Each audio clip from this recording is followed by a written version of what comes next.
د موسی علیه السلام د زمانه یو لوی ظالم جابر حکمران تیر شوی قارون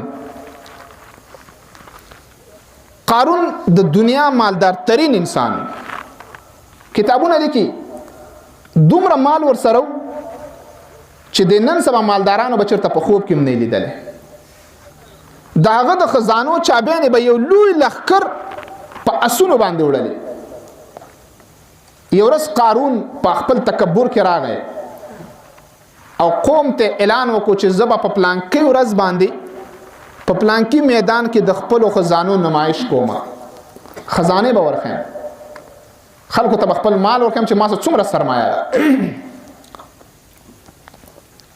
قرآن نقل کوي فخرج على قومه في زینته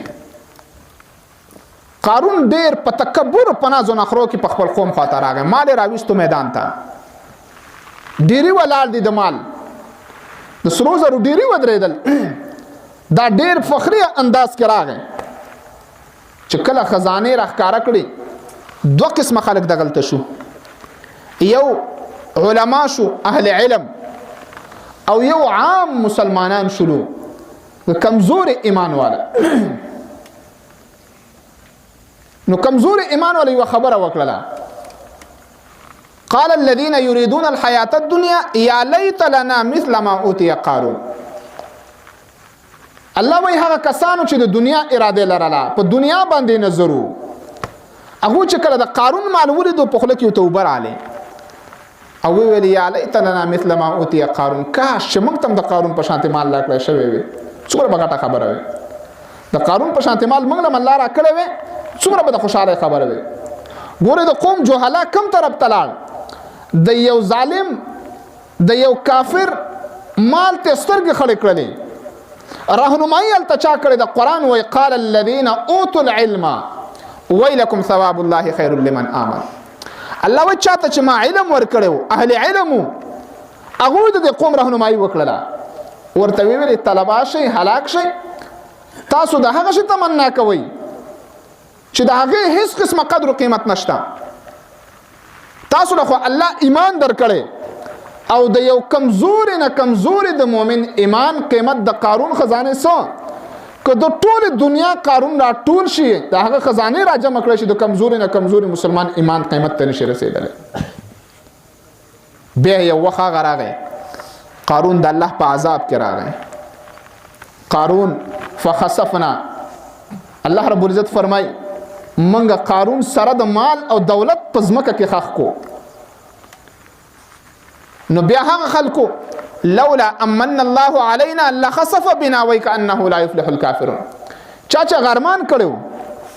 د اهل علم خبره ومنله دا ارمان نه ځانونه بچ کړه خپل ارمانونه واپس واخستل نو ویل کاش د الله لوی احسان دې په منګ باندې کچرته منګ د خلکو خبره نه ومنله د اهل علم خبره منګ نه ومنله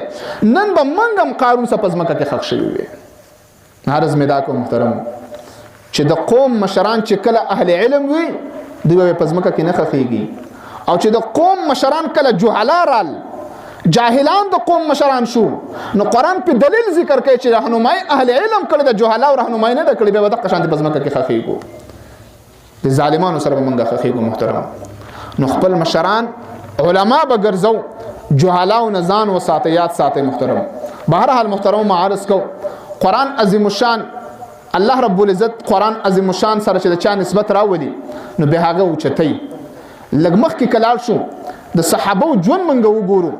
د صحابه که صحابه جوړ شوی دي نو دا قرآن دغه ځای ته راورسول د محمد رسول الله تابعداري دغه ځای ته راورسول هغه صحابه د قرآن په خاطر باندې قربانیان ورکړلې د قرآن په خاطر باندې سخت تیر کړلې نن کماو ته د قرآن او د اهل قرآن د قاری قدر او قیمت نه دی معلوم نو دا صرف او صرف دا وجه نه ده چې قرآن به قدر دی یا د قاری صاحب به قدر دی قاری صاحب هم د لوی قدر خاوند دی قرآن هم د لوی قدر خاوند دی لیکن ما او تا باندې اثر د څه شوی دی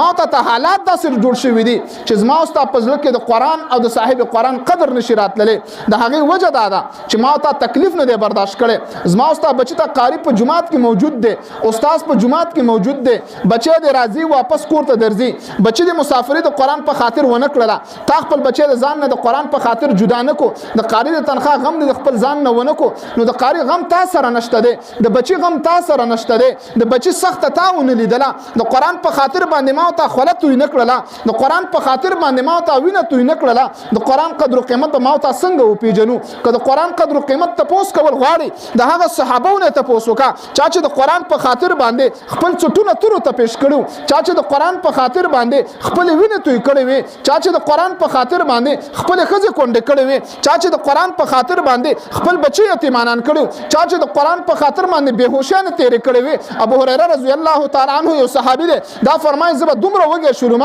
چې د لوږې د لاسه به زه بېهوشه شولم زه به راولوېدلم خلکو خیال به دا ابو هریره باندې میرګي راغلی دي ابو هریره باندې څه چل شوی دی دا لیونی شوی دی بیا به د میرګو والا په هوش کې د راوستلو یوه طریقه وه